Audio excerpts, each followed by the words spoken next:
Hi everybody, welcome to my next LGBTQ educational videos. I'm going to be doing my next advice.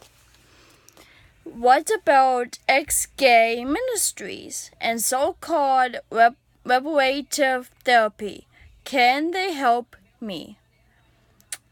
No.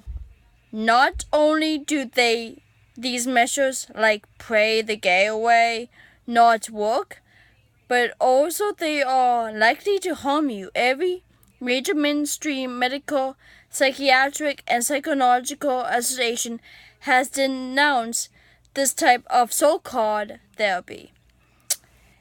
And what I say, I call it bogus. It's like, why? Just accept people who they are. But listen to this. Because sexual orientation and gender identity are not chosen, you cannot change your mind or pray the gay away. If you are lesbian, gay, bisexual, or transgender, after all, did our non-LGBT friends and loved ones choose to be non-LGBT?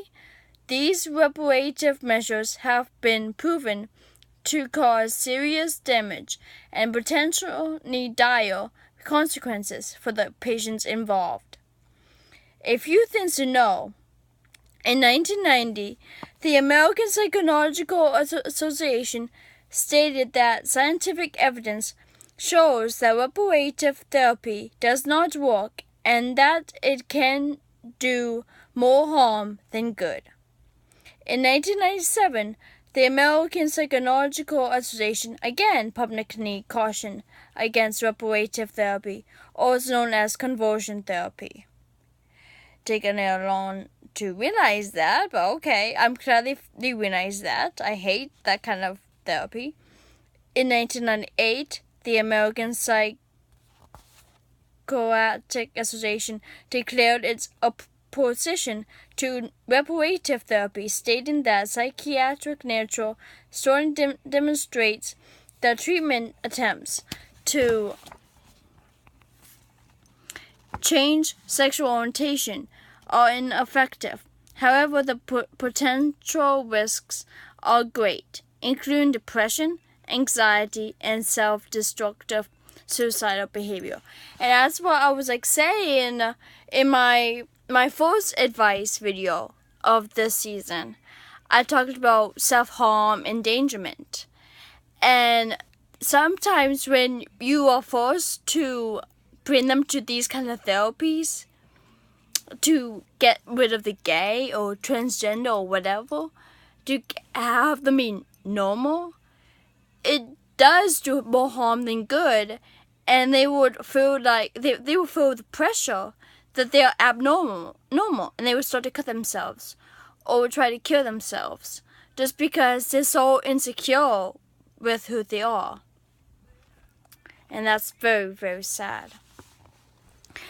The American Medical Association states in policy number H160991 that it opposes the use of reparative or conversion therapy that is based upon the assumption that homosexuality per se is a mental disorder, or based upon a assumption that the patient should change his or her homosexual orientation.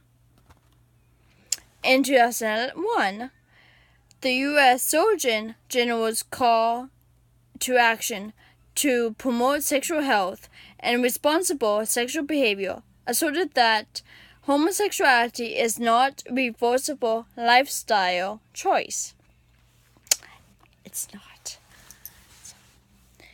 In 2009, the American Psychological Association added a resolution stating mental health professionals should avoid telling clients that they can change their sexual orientation through therapy or other treatments because there was no evidence that these efforts worked. I'm glad for that kind of progress that we made. In 2013, Exodus International, the world's largest ex-gay ministry organization, shut its doors, its founder issuing an apology for the many harms their methods caused over the years. I'm just gonna say, pray God they did that. Because those kind of ministries are evil. The practice of reparative therapy is deemed so harmful that there are no laws in California and New Jersey outlawing the practice for minors with other states, and the federal government considering similar bills. Many P-flag parents have seen firsthand how damaging so-called reparative therapy has been to their children. P-flag members believe that it is important that we educate society based on scientific facts and reputable professional opinions, not on the ideological and pseudo-scientific beliefs expressed by ex-gay ministries and advocates of reparative therapy. So there. Knowing who these groups are and the various names under which they work is important. So yeah.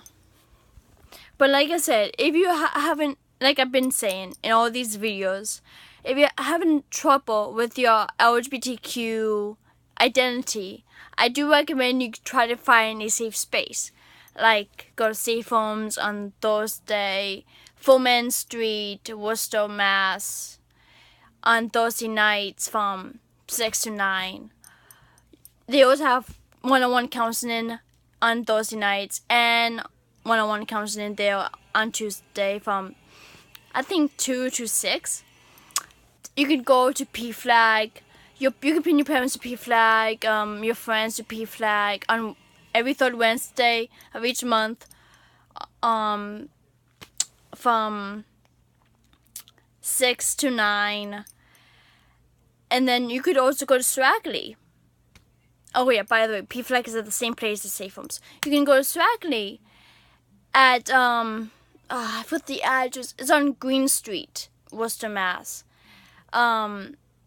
AIDS Project Worcester, yeah. And they can help you there too. So yeah, I mean, you're not alone, and don't change yourself because they want you to change. You are who you are. You were born this way. Love you all. Bye everybody. See you next time in my next video. Bye everybody.